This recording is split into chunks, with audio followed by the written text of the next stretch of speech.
সব পরোটাই ভালো, কিন্তু আলুর পরোটার কথা এলেই জিভে কিন্তু জল আসে। হালকা ঘিতে সেকে নরম পরোটা আর ভিতরে সেই মশলা মেশানো আলুর স্টাফিং, আহা! টক দই বা একটু মিষ্টি আচার দিয়ে জমে ওঠে পুরো প্লেট।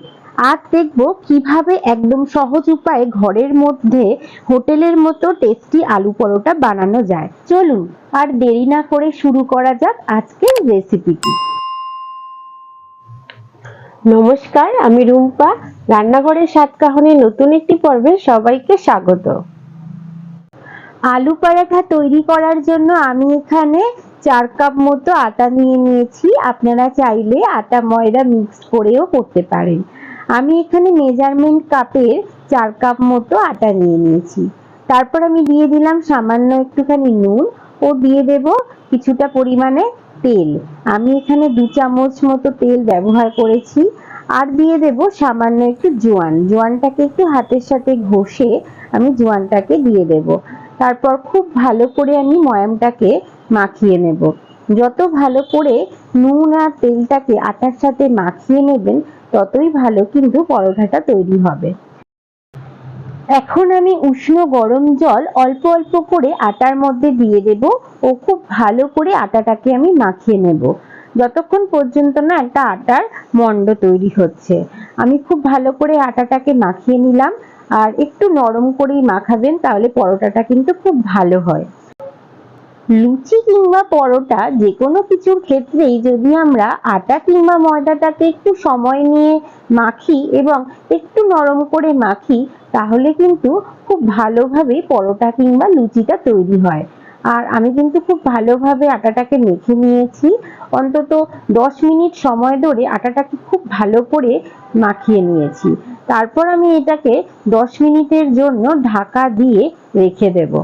আটা কিংবা ময়দা যদি আমরা মাখার পর কিছুক্ষণ সময়ের জন্য ঢাকা দিয়ে রেখে দিই, তাহলে কিন্তু খুব ভালোভাবে আটা কিংবা ময়দাটা সেট হয়ে যায়। আর এই আলু পরোটা তৈরি করার জন্য আমি আরো কিছু উপকরণ একসাথে রেডি করে নিয়েছি। প্রথমত আমি এখানে নিয়ে নিয়েছি সামান্য একটু আদা গ্রেট করে, আর নিয়ে নিয়েছি স্বাদ মতো নুন, এবং নিয়ে নিয়েছি 1 চামচ মতো আমচুর পাউডার ও 1 চামচ মতো আগে থেকে রোস্ট করে রাখা জিরে ধনের গুঁড়ো, 1/2 চামচ মতো নিয়ে নিয়েছি কাশ্মীরি লঙ্কার গুঁড়ো, নিয়ে নিয়েছি 2টো কুচানো কাঁচা লঙ্কা ও কিছুটা পরিমাণে ধনেপাতা কুচি। আর এই আলু পরোটা তৈরি করার ক্ষেত্রে সবথেকে প্রয়োজনীয় উপকরণ হলো আলু। আমি এখানে 4টি মতো আলু নিয়ে নিয়েছি। আর আলুগুলোকে আমি খুব ভালো করে ধুয়ে প্রেসার কুকারে দিয়ে ভালোভাবে সিটি দিয়ে সিদ্ধ করে নিয়েছি। এখন আমি আলু সমস্ত খোসা ছাড়িয়ে নেব। তারপর আমি আলুটাকে গ্রেট করে নেব। আপনাদের সাথে কথা বলতে বলতে কিন্তু আমার সমস্ত আলুর খোসাই দেখুন ছাড়ানো হয়ে গেছে। এখন আমি আলুগুলোকে একটা পাত্রের মধ্যে নিয়ে নিয়েছি।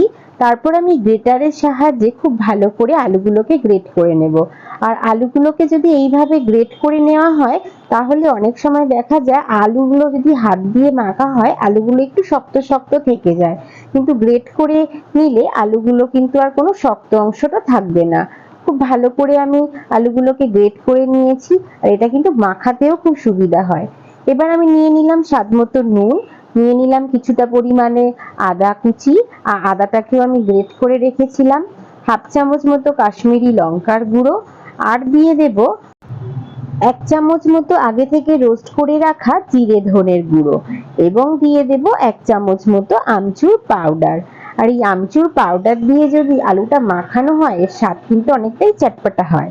আর দিয়ে দেব কুচানো কাঁচা লঙ্কা এবং দিয়ে দেব ধনেপাতা কুচি। এই সমস্ত উপকরণ দিয়ে খুব ভালো করে আমি আলুটাকে মাখিয়ে নেব। আর এই আলুটা কিন্তু শুধু পরোটা কেন, যে কোনো কিছুর সাথেও কিন্তু এই আলুটা খেতে খুব ভালো লাগবে। আলুটা খুব ভালোভাবে মাখিয়ে নেওয়ার পর আমি একটা পাত্রের মধ্যে আলুটাকে রেখে দেব। দেখুন আমার কিন্তু আলু মাখানো অলমোস্ট কমপ্লিট হয়ে এসেছে। এবার আমি আলুগুলোকে একটা জায়গায় সুন্দর করে সাজিয়ে রেখে দিলাম। এদিকে আমি যে আটাটাকে মেখে রেখেছিলাম সেটাও কিন্তু 20-25 মিনিট হয়ে গেছে। এখন আমি ঢাকনা খুলে আটাটাকে আবারও খুব ভালো করে একটু মাখিয়ে নেব। আর আপনারা দেখতে পাচ্ছেন আটাটা কিন্তু কতটা নরম হয়ে গেছে। আর এটা কিন্তু পরোটা তৈরির জন্য একদম পারফেক্ট। খুব ভালোভাবে আমি আটাটাকে মাখিয়ে নেওয়ার পর আমি একটু বড় বড় করে লেচিগুলোকে কেটে নেব। আর যেহেতু এটি পরোটা তৈরি হচ্ছে আলুর পরোটা, তাই একটু লেচিগুলো কিন্তু একটু বড় বড় করেই কেটে নিতে হবে। আমি সমস্ত লেচিগুলোই কিন্তু পরপর পরপর কেটে নিলাম এবং একটু হাত দিয়ে গোল করে আমি লেচিগুলোকে একটা পাত্রের মধ্যে সাজিয়ে নেব। আর এইভাবে যদি আমরা পরোটা তৈরি করি তাহলে কিন্তু পরোটা তৈরির ক্ষেত্রে অনেকটাই সুবিধা হয়। নইলে বারবার করে লেচি কেটে কেটে পরোটা তৈরি কিন্তু অনেকটাও সময় লেগে যায়। এখন এক একটা করে লেচি নেব এবং হাতের সাহায্যে একটু বড় আকার তৈরি করে অল্প অল্প করে আলুর পুর আমি এই লেচির মধ্যে দিয়ে দেব এবং লেচির মুখটা আমি একটু হাতের সাহায্যে বন্ধ করে দেব এবং হাত দিয়ে একটু চ্যাপ্টা আকারে তৈরি করে নেব, তাহলে আলুটা কিন্তু কোনোভাবেই বেরিয়ে আসবে না। আর আলু পরোটা তৈরির ক্ষেত্রে একটু সাবধানেই কিন্তু এই কাজটা করতে হয়। এবার একটা আমি চাটু নিয়ে নিয়েছি, চাটুটার মধ্যে অল্প একটু আটা দিয়ে আমি লেচিটাকে একটু আটার মধ্যে এদিক ওদিক করে নিলাম। এবার হালকা হাতে একটু বেলা দিলেই আমি কিন্তু একটা রুটির আকারে পরোটাটা তৈরি করে নেব। আর এইভাবেই কিন্তু আমি একটু হালকা হাতে পরোটাটা কিন্তু বেলে নেব, না হলে খুব জোরে যদি এটা বেলা হয় তাহলে আলুর পুরটা কিন্তু রুটি থেকে বেরিয়ে আসতে পারে। দেখুন আমি কিন্তু সুন্দর একটা পরোটা তৈরি করে ফেলেছি, এবার কিন্তু সেঁকার অপেক্ষায়। আমি এইভাবে সমস্ত পরোটাগুলোই কিন্তু বেলে নিলাম। আর এইভাবে প্রত্যেকটা পরোটা যদি বেলে নেওয়া হয় এবং প্রত্যেকটা পরোটা বেলার পর একটু আটা ছড়িয়ে ছড়িয়ে একটার ওপরে একটা পরোটা কিন্তু রেখে দিতে হবে। এইবার একটা চাটু বসিয়ে নিয়েছি ওভেনে, আর চাটুটা একটু হালকা গরম হলেই আমি একে একে পরোটাগুলো কিন্তু চাটুর মধ্যে দিয়ে খুব ভালো করে আমি সেঁকে নেব। প্রথমে আমি পরোটাকে কিন্তু খুব ভালো করে সেঁকে নেব, তারপরে আমি অল্প অল্প করে পরোটার মধ্যে একটু করে তেল দিয়ে দেব। আপনারা চাইলে এখানে কিন্তু ঘি দিয়েও পরোটাটা কিন্তু ভাজতে পারেন।